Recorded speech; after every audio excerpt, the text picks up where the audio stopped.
ಕೇಸಲ್ಲಿ ಇಂಥ ಒಂದು ಮಾತು ಬಂದಿದೆ, ಅದಕ್ಕೋಸ್ಕರ ನಾನು ಇಂಟರ್ಫಿಯರ್ ಆಗಿದೆ. Otherwise I have no business here. ಸಭಾಪತಿಗಳೇ, ಹೇಳಿದ್ದೀನಿ, ಸಚಿವರು ಹೇಳಿದ್ದಾರೆ, ಲೋಪ ಆಗಿದೆ ಅಂತ ಮಾತನ್ನು ಅವರೇ ಹೇಳಿದ್ದಾರೆ. ಅನೇಕ ವರ್ಷಗಳಿಂದ ಬಂದಿರುವಂತ ವಿಷಯದ ಬಗ್ಗೆ ಅಂತ ಮಾತಾಡಿದ್ದಾರೆ. ಸಭಾಧ್ಯಕ್ಷರೇ, ಈಗ ಬಹಳ ಸ್ಪಷ್ಟವಾಗಿ ಉತ್ತರ ಕೊಟ್ಟಿದ್ದೀನಿ ರವಿಕುಮಾರ್ ಅವರಿಗೆ.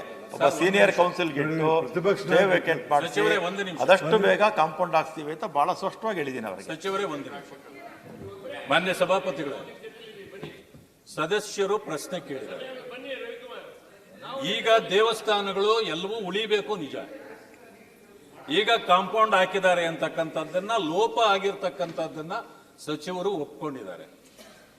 ಇದು ಒಂದನೇದು. ಎರಡನೇದು, ಮಾನ್ಯ ಸದಸ್ಯರು ಅಲ್ಲಿ ಒಂದು ಇದನ್ನ ತೆಗೆದ್ರು, 35 ವರ್ಷ ಆಗಿದೆ ಅಂತ. ಅದರಿಂದ ಅದು ಅಡ್ವರ್ಸ್ ಪೊಸಿಷನ್ ಆಗತ್ತೆ ಅಂತಕ್ಕಂಥದ್ದನ್ನು ಹೇಳಿದ್ದಾರೆ. ಈ ರೀತಿ ನಾವು ಉತ್ತರ ಕೊಟ್ಟುಬಿಟ್ರೆ ಅದು ಯಾರು ದಾವೆ ಆಗ್ತಾರೆ ಅವರಿಗೆ ಅನುಕೂಲ ಆಗತ್ತೆ.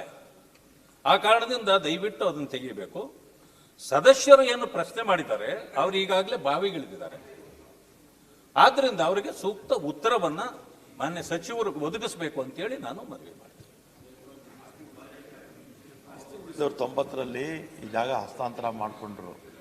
ಸರ್ವೆ ಮಾಡಿದ್ದು 2015ರಲ್ಲಿ, 25 ವರ್ಷ ಆದಮೇಲೆ. ಅಷ್ಟೊತ್ತಿಗೆ ಏನಾಗಿತ್ತು, 211 ಜನ ಒತ್ತುವರಿದಾರ ಇದ್ರು ಅಂತ ನಾನು ಹೇಳಿದ್ದು. ಆ 211 ಜನ ಒತ್ತುವರಿದಾರರ ಮೇಲೆ ಈಗಾಗಲೇ ಭೂ ಕಬಳಿಕೆ ನ್ಯಾಯಾಲಯದ ಮುಂದೆ ಕಂಪ್ಲೇಂಟು ಕೂಡ ಕೊಟ್ಟಿದ್ದಾರೆ. ಮುಜರಾಯಿ ಇಲಾಖೆನವರು ಕಂಪ್ಲೇಂಟ್ ಎಲ್ಲ ಕೊಟ್ಟಿದ್ದಾರೆ. ಅದು ತೀರ್ಮಾನ ಆಗಬೇಕು ಅಂತ ಹೇಳ್ತಿರೋದು. ಅದು ಭಾಳ ಸ್ಪಷ್ಟವಾಗಿ ಹೇಳಿದ್ದೀನಿ ರವಿಕುಮಾರ್ ಅವರಿಗೆ. ಅದೇ ಈಗ ಸ್ಟೇ ಒಂದು 2020ರಲ್ಲಿ ಸ್ಟೇ ತಂದರು. ನಮ್ಮೂರೆಲ್ಲ ಅಬ್ಜೆಕ್ಷನ್ ಹಾಕಿದ್ದಾರೆ. 4 ವರ್ಷ ಆಯಿತು. ಅದಕ್ಕೆ ಸ್ಟೇ ವೆಕೇಟ್ ಮಾಡಿಸಿ ಅದನ್ನೇ ಹೇಳ್ತಿರೋದು. ಸೀನಿಯರ್ ಕೌನ್ಸಿಲ್ ಇಟ್ಟು ಅವಾಗ ನಿಮ್ಮ ಸರ್ಕಾರ ಇತ್ತು. ಈಗ ಸೀನಿಯರ್ ಕೌನ್ಸಿಲ್ ಇಟ್ಟು ಸ್ಟೇ ವೆಕೇಟ್ ಮಾಡ್ತೀವಿ ಅಂತ ಹೇಳಿದ್ದೀನಲ್ಲ, ಸ್ಪಷ್ಟವಾಗಿ ಉತ್ತರ ಕೊಟ್ಟಿದ್ದೀನಿ ಸಭಾಧ್ಯಕ್ಷರೇ. ಮಾನ್ಯ ಸಚಿವರೇ ದಯಮಾಡಿ ಯಾವ ಆಸ್ತಿ ಸದ್ಯಕ್ಕೆ ಉಳಿದಿದೆ ಅದನ್ನು ಉಳಿಸುವ ಕೆಲಸವನ್ನ ತಾವು ಮಾಡಿ. ನೀವು ಅದನ್ನು ಸಂಪೂರ್ಣ ಬೇರೆಯವರ ಕೈವಶ ಆಗೋದು ಬೇಡ. ಅದನ್ನು ಉಳಿಸ್ತಕ್ಕಂಥ ಕೆಲಸವನ್ನು ಮಾಡಿ. ಅದನ್ನು ಈಗ ಕಾಂಪೌಂಡ್ ಹಾಕ್ಲಿಕ್ಕೆ ನೀವು ಅವಕಾಶ ಕೊಟ್ಟರೆ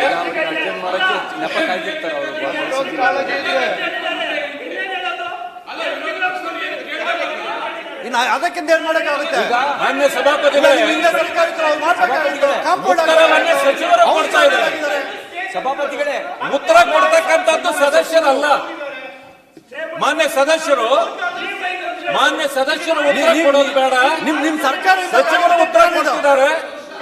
ಮಾನ್ಯ ರವಿಕುಮಾರ್ ಅವರು ಏನ್ ಕೇಳಿದ್ದಾರೆ, ಈಗೇನ್ ಕನಿಷ್ಠ ಪಕ್ಷ ಈಗ ಉಳಿದಿರ್ತಕ್ಕಂಥ ಆಸ್ತಿಯನ್ನಾದ್ರೂ ಉಳಿಸಿರಿ ಅಂತ ಅದಕ್ಕೆ ಸಚಿವರು ಗಮನ ಕೊಡಬೇಕು ಅಂತ ಹೇಳಿ ನಾನು ಮನವಿ ಮಾಡ್ತೇನೆ. ಸನ್ಮಾನ್ಯ ಸಭಾಪತಿಗಳೇ, ಈಗಾಗಲೇ 2 ಬಾರಿ ಹೇಳಿದ ಸಚಿವರು ಮಾನ್ಯ ರವಿಕುಮಾರ್ ಅವರು ಉತ್ತರ ಕೊಟ್ಟಿದ್ದಾರೆ. ಆದಷ್ಟು ಅವೆಲ್ಲ ಸರಿಪಡಿಸಬೇಕು. ಅನೇಕ ವರ್ಷಗಳು ಬಂದಿರತಕ್ಕಂಥ ವಿಷಯ ಅವ್ರಿಗೆ ಸ್ಪಷ್ಟವಾಗಿ ಹೇಳಿದ್ದಾರೆ ಸಚಿವರು. ಮುಕ್ತಾಯಗೊಳಿಸಿ ಬರುವಂತ ಸರಿಪಡಿಸ್ತಾರೆ. ತಾವು ಬನ್ನಿ.